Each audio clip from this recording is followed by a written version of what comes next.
Great, well, lovely to speak to you, and congratulations on the film. I had a really good time with it. Thank you so much. Sort of the first thing I wanted to ask is, over the last couple of years, there's sort of been this discussion about horror and what horror is in film. And the term elevated horror gets thrown around a lot. I was wondering if you just speak about where The Little Stranger perhaps fits into that idea. I think it probably doesn't fit into it's certainly not the horror genre, but really probably not into the elevated horror genre. Because I think, in terms of what that label connotes and what it brings up in the reader's mind, I don't think it really fits. It's not a sort of jump scare, and it's not a jump scare film which has deeper themes. It's a film which sort of echoes aspects of the Gothic ghost story tradition, but it's really its own thing. I mean, I was joking with somebody recently and saying, going to see films a bit like now ordering off a restaurant menu where you go, I feel like the chicken and I feel like the burger. And if the burger doesn't look like the burgers that you know and love, you feel a bit shortchanged.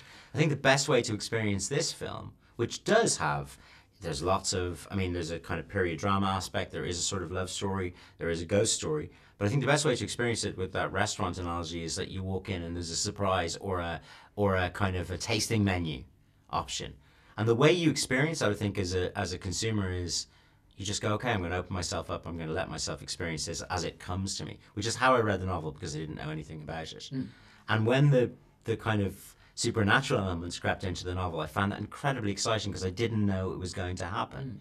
I think if I went in and going, okay, here comes a ghost story, scare me, it's a different and probably not as satisfying an experience. And I think a lot of that comes from Sarah Waters. And Absolutely does, so I'm interested, did you see The Handmaiden, the previous Waters adaptation? I haven't watched The Handmaiden because I was about to make this, and I thought, you know what, I won't watch it. Now I really want to watch it. But from what I understand, it takes her novel and does something very different with it.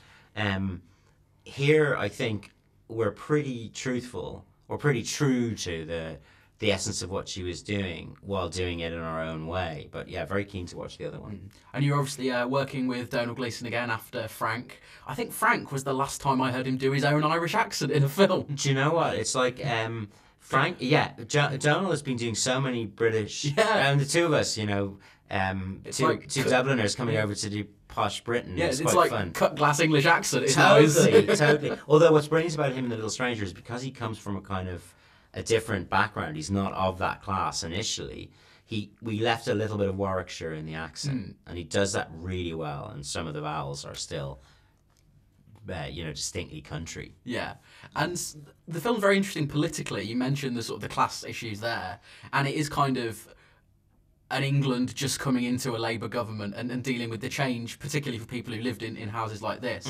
Do you think there are any sort of parallels to now, whereas we've been in this Conservative government for a long time and change perhaps on the horizon? Well, Faraday is this man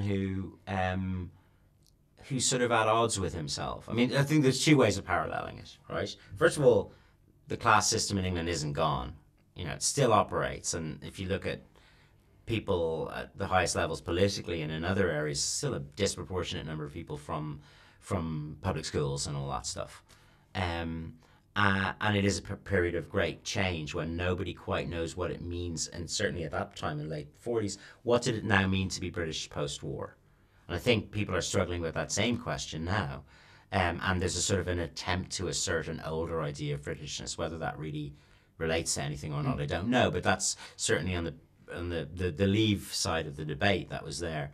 And then at a sort of more fundamental level, Faraday's a character who doesn't sort of know himself and is attached to a fantasy of life which he sort of clung onto as a child, and is trying to realize for himself, trying to make himself whole by clinging to this fantasy. And I as somebody who's on one particular side of the political, I would see that as a relation. I see that in some of the arguments for Leave, for example. As an absolutely final point, it's been sort of 2 or 3 years since Room, but yes, quite a big gap this time around. Yeah. Will there be as big a gap again? Have you got anything in the pipeline? I have something in the pipeline, so the idea would be to shoot next year. Depends on how far we get with the script, how quickly.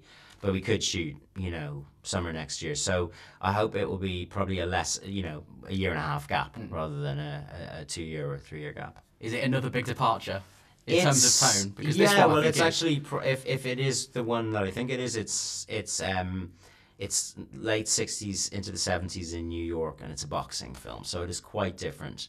Some of the themes relate, but yeah, the ways into those themes are again quite different. Great. Well, thank you so much for your time, then. It's been Pleasure. great to talk to you. Thank you so much. Thank you.